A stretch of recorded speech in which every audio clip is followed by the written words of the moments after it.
에드거 라이트의 신작 라스트 나잇 인 소호가 도착했습니다. 이 영화가 국내 관객분들에게 더욱 반가웠던 이유는 정정훈 촬영 감독님이 참여한 작품이기 때문일 것입니다. 사실 감독님이 할리우드 작품에 참여하기 시작한 것은 이번이 처음은 아닙니다. 이 영화 직전에도 좀비랜드 더블탭의 촬영 감독을 맡으셨죠. 정정훈 촬영 감독이 국제적으로 발돋움을 하게 된 가장 큰 동인은 아마도 박찬욱 감독님의 영화에 참여했기 때문일 것입니다. 올드보이를 시작으로 친절한 금자씨, 박쥐, 스토커, 아가씨 등등 국제적으로 명성이 높은 다수의 박찬욱 감독 영화의 촬영을 맡게 되면서 자연스레 촬영 감독의 위상 또한 세계적으로 견인이 되었을 것입니다. TMI지만 라스트 나잇 인 소호의 국내 홍보 영상 중에 박찬욱 감독님이 직접 홍보를 하신 영상도 있는데요. 이러한 두 사람 간의 배경이 작용한 것은 아니었을까라는 생각이 들더라고요. 본격적인 리뷰에 들어가기 전에 고백을 먼저 하자면 저에게 라스트 나잇 인 소호는 에드거 라이트와 만난 첫 번째 영화입니다. 물론 새벽의 황당한 저주나 뜨거운 녀석들 등등 에드거 라이트의 영화들이 좋다는 얘기는 익히 많이 들었기 때문에 감독님이 얼마나 재기발랄하신 분이신지는 알고 있었지만 아쉽게도 지금까지 접할 기회가 없었습니다. 그럼에도 불구하고 굳이 연결고리를 어거지로 엮어보자면 에드거 라이트가 각본을 쓴 앤트맨 1편을 보기는 했죠.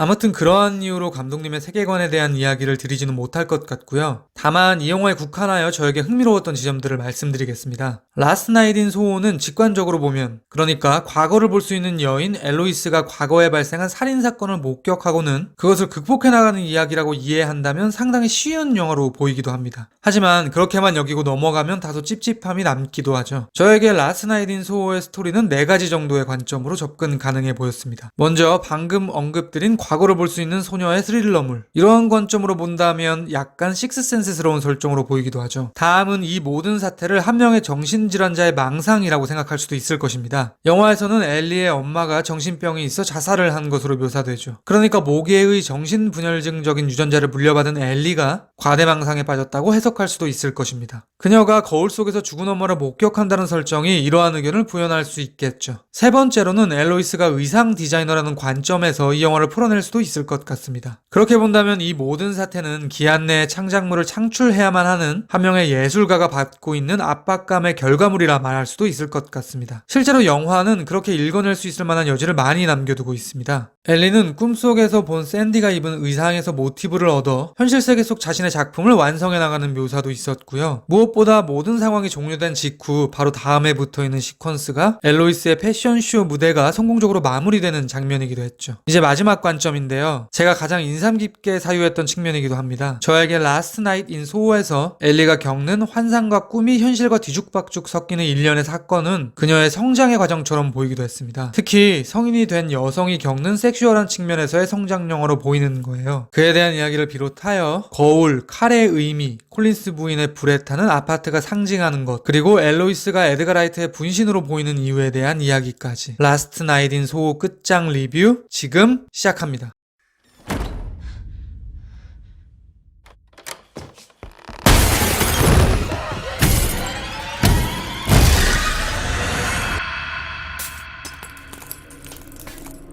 앞서 언급드렸듯 저에게 라스트 나잇 인 소호는 엘리의 성장 영화로 보입니다. 그에 대한 설명을 하기 위해서는 이 영화에서 계속 반복되는 이미지인 거울에 대한 이야기를 해야 될 것 같습니다. 엘로이스가 거울을 통해 들여다보고 있는 것은 과거입니다. 돌아가신 어머니의 살아생전의 모습도 과거일 것이고 60년대의 런던 소호의 면면 또한 과거의 풍경이죠. 그런데 제 생각에 사실상 거울이 반영하고 있는 것들의 본류에는 엘리가 되고 싶은 지향점이 놓여있는 것으로 보이는 거예요. 먼저 영화에서는 의상 디자이너라는 엘로이스의 꿈이 모친에 이루지 못한 꿈이라고 묘사되고 있죠. 그러니까 비유적인 의미에서 엘리의 예술가적 혹은 직업적 목표는 엄마의 위치에 자리매김하는 것일 겁니다. 또한 60년대 런던의 모습에도 역시 엘리의 지향점이 어려있는 것처럼 보입니다. 그 도달점은 결국 샌디라는 인물로 귀결된다고 말할 수도 있을 것입니다. 그러니까 저에게 샌디는 엘리가 되고 싶어하는 인물로 보이는 거예요. 엘리의 욕망이 발현된 존재로 보이는 거죠. 이에 대한 부연을 위해서 이 말씀을 먼저 드려야 될 것 같습니다. 제가 보기에 엘로이스의 꿈 혹은 환상은 그녀의 현실 세계와 지속적으로 조응하고 있는 것처럼 보입니다. 먼저 꿈의 시작. 그녀가 처음 꿈을 꾸게 되는 것은 기숙사에서 적응을 하지 못하고 나와 콜린스 부인의 집에서 자취를 시작한 날부터였습니다. 런던이라는 대도시에 상경을 하게 된 꿈 많은 시골 소녀는 모두에게 주목받고 싶다는 부푼 소망이 있었던 것으로 추측되는데요. 현실에서는 그게 뜻대로 되지 않자 꿈속에서 그러한 욕망이 투영된 샌디라는 결과물을 축조해낸 것으로 보이는 거죠. 라스트 나잇 인 소호의 도입부에서 엘리는 자신이 마치 무대의 주인공인 것처럼 집 구석구석을 춤을 추고 노래하며 이동합니다. 즉 즉 엘리는 처음부터 주목받음에 대한 열망이 있는 여인이라고 말할 수도 있겠죠. 이러한 첫 번째 꿈을 꾼 이후부터의 엘리의 환상은 제 생각에 한 사람과 철저하게 결부되어 있는 것 같습니다. 바로 그녀에게 관심을 보이는 남자 동창생 존. 그는 지속적으로 엘리의 삶 속 중요한 순간마다 나타나죠. 엘리가 학교에 입성하는 순간에 처음 만나던 사람도 존이었습니다. 그는 캐리어를 드는데 도움이 필요하냐고 묻습니다. 도서관에서 60년대 범죄 기사를 찾던 과정을 조력하는 것도 존이었습니다. 이때 그는 엘리의 아찔한 행위를 막아내기도 하죠. 또한 엘로이스의 오해로 린제이가 사고를 당했을 때, 그래서 그녀가 고향으로 달아나고 싶다고 말했을 때 그녀와 함께 콜린스 부인의 아파트에 간 것도 모두 존이었습니다. 이 지점에서 존을 경유한 엘로이즈의 심리적 상태에 대해 추정을 해보겠습니다. 어쩌면 지금부터 제가 드릴 말씀은 굉장히 전통적인 관점에서의 여성상에 대한 이야기가 될지도 모르겠습니다. 변명을 좀 하자면 영화에서 엘로이즈는 실제로 다소 고전적인 여성으로 묘사되고 있습니다. 시골에서 살며 세속과는 거리가 먼 순수한 캐릭터로 그려주고 있으니까요. 또한 제가 말씀드릴 엘리의 면면은 표층에 나타나는 특징이라기보다는 그녀의 내면에서 혹은 헐거운 수준의 정신분석학적 측면에서의 이야기가 될 것 같습니다. 저에게 엘리는 동정으로 보입니다. 그러한 관점에서 보면 지금 존이 접근해오는 것은 그녀의 입장에서 생전 처음으로 남성이 자기의 삶 속으로 들어오는 경험일 것입니다. 물론 좋고 설레는 마음이 크겠지만 아직은 성인 남성을 받아들이기에는 두렵고 미숙한 상태이기도 할 것입니다. 심지어 어떤 순간에는 엘로이스에게 남성이 공포의 대상처럼 보일지도 모르겠습니다. 그러니까 라스트 나잇 인 소호의 모든 환상은 첫 남자를 받아들이는 막 성인이 된 수처녀의 변화무쌍한 내적 상태의 발현으로 보이는 거예요. 말하자면 엘리의 마음속 상태는 남성에 대한 호기심과 설렘이 있으면서 동시에 두려움과 공포감이 공존하고 있다고 말할 수도 있을 것입니다. 이러한 관점에서 그녀의 꿈과 현실을 연결지어 보겠습니다. 샌디와 잭이 춤을 추고 설레는 관계에 돌입하는 엘리의 첫 꿈은 존과의 초반 관계가 투영된 것으로 보입니다. 존이 엘리에게 자기소개를 하고 자신이 실수로 마신 엘리의 콜라를 보상하는 행동을 했던 즈음일 것이라 추측됩니다. 이후 꿈속에서 잭이 포즈라는 본색을 드러내기 시작하고 많은 부유한 남성들이 성욕에만 충만한 괴물로 묘사되는 것은 엘리의 마음속 어딘가에 존재하는 존에 대한 부담감의 발현일 것입니다. 아마도 어쩌면 존이 엘로이스가 일하는 펍에 찾아와 자신은 이야기를 잘 들어준다는 다소 직접적인 어필을 하는 즈음, 혹은 저녁에 시간 있냐고 물어보는 즈음일 것입니다. 마지막으로 가장 극적인 순간인 잭이 살인을 하는 환상을 보는 장면. 이 순간은 현실과 환상이 겹쳐지는 순간이기도 합니다. 존과 엘리가 섹스에 막 돌입하려던 순간이었죠. 이 환상에서 가장 눈에 띄는 이미지 중 하나는 잭이 휘두르는 기다란 칼입니다. 사실 영화 속에서 이러한 기다란 흉기는 많은 경우에 남성의 심벌에 대한 은유적 표현이었습니다. 그러니까 그것을 여성에게 삽입하는 살인 행위는 여성 입장에서의 남근 공포로 읽히곤 했죠. 예를 들어 원초적 본능에서 캐서린이 여성 상의에 체의를 한 채 남성의 몸에 우겨 넣는 얼음 송곳은 여성에게 남근의 이미지가 씌워지는 표현이었습니다. 느슨하게 말해 남성보다 더욱 사회적으로 위상이 높아지는 우먼 파워에 대한 남성들의 공포를 묘사한 것이었죠. 그러니까 엘로이스가 존과 동침하기 직전에 잭의 기다란 칼을 목도한다는 설정은 결국 그녀의 남근에 대한 공포가 폭발하고 있다는 표현이라고 해석할 수 있을 것 같습니다. 물론 앞서 언급드렸듯 실제로 엘리가 남성의 성기를 두려워한다는 것이 아니라 헐거운 측면에서의 정신분석학적 관점으로 말씀드리는 것입니다. 아무튼 이 모든 것은 엘리의 성장통이겠죠. 그리고 이 성장이 완성되는 지점은 그녀가 콜린스 부인의 정체를 알게 되고 그녀를 이겨내는 순간일 것입니다. 비로소 엘리에게 성욕 충만했던 남성이라는 괴물들의 얼굴이 보이기 시작하고 그녀는 그들이 얼마나 초라하고 나약한 존재인지를 깨닫게 되죠. 그들은 엘리에게 도움을 요청하기까지 하니까요. 말하자면 이제 더 이상 엘리에게 남성은 두려운 존재가 아닌 것입니다. 이렇게 그녀의 성장은 완료됩니다. 심지어 사실은 샌디가 기다란 칼을 질러 넣었다는 진실을 목도하게 되기도 하죠. 이때 콜린스 부인의 집은 거대한 불길에 휩싸입니다. 저에게는 이러한 묘사 또한 의미심장해 보이더라고요. 존과 엘리가 섹스를 시도하기 직전 키스를 나누고 끈적끈적한 분위기를 형성하게 된 신호탄은 할로윈 파티였습니다. 그 파티가 이루어지던 장소는 인페르노라는 이름의 바였죠. 인페르노는 걷잡을 수 없이 거대한 불이라는 의미입니다. 즉 엘리가 성인 여성으로서의 성장을 이룩함으로써 드디어 그들은 불타는 사랑을 할 수 있게 된 것이죠.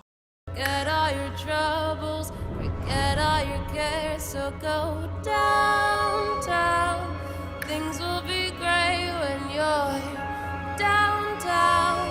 No finer place for 다음은 조금 다른 측면에서의 이야기를 드리겠습니다. 결론부터 말씀드리면 저에게 엘리는 에드가 라이트의 분신처럼 보이는 거예요. 우선 가장 단순한 이유를 먼저 말씀드리면 예술가라는 직업적 측면에서 그렇습니다. 엘리는 의상 디자이너이고 에드가 라이트는 영화 감독이죠. 뿐만 아니라 영화 속 엘리의 삶 속에는 영화 예술에 대한 애정들이 곳곳에 스며들어 있습니다. 예를 들면 그녀의 방문에는 티파니에서의 아침을 포스터가 붙어 있었고, 거울 앞에서 그녀가 자신의 이름을 가지고 말장난을 하며 스필버그의 E.T.를 거론하기도 하죠. 그리고 엘리의 어머니와 할머니가 함께 사진을 찍었던 장소가 크리테리온 극장 앞이었습니다. 말하자면 영화라는 교집합으로 엘리와 에드가 라이트는 묶인다고 말할 수 있을 것입니다. 이러한 관점에서 보면 엘로이스의 면면을 통해 에드가 라이트의 예술가적 정체성을 읽어낼 수 있을 것입니다. 엘리가 60년대의 미적 스타일을 현시대로 끌고 와서 예술적 성취를 거머쥐었듯 에드가 라이트도 자신은 복고에 완전히 매료된 뿌리를 가지고 있고 그것을 바탕으로 자신의 영화 세계를 축조해내고 있다고 말하는 것처럼 보이는 거예요. 그러니까 어떻게 보면 라스트 나잇 인 소호에서 에드가 라이트는 자신의 영화 감독으로서의 근원을 보여준 것이라 말할 수도 있을 것입니다. 심지어는 영화의 끝자락에 콜린스 부인의 LP들이 불에 타는 장면이 있었는데요. 복고적 능력들을 자신의 내면성에 완전히 체화했다는 에드가 라이트의 선언처럼 보이기도 하더라고요. 마치 영어 사전의 암기한 페이지를 먹어버리는 것처럼요. 그러니까 엘로이스가 성장을 완료하는 순간은 에드가 라이트의 영화적 자양분이 완충된 순간이기도 한 거죠. 저에게 라스트 나잇 인 소호는 범작 수준의 영화였습니다. 기대보다는 조금 아쉽기도 했습니다. 물론 재기발랄하고 본 적 없는 스타일리시한 호러무비였지만 이 영화가 품고 있는 여러 층의 이야기들이 조화를 이루지 못하고 제각각 놀고 있다는 인상이 많이 들었거든요. 그럼에도 불구하고 에드가 라이트의 다른 작품들을 언젠가는 꼭 만나보고 싶다는 생각이 짙게 들기도 합니다. 지금까지 라스트 나잇 인 소호에 대한 헐거운 리뷰였습니다. 들어주셔서 감사합니다.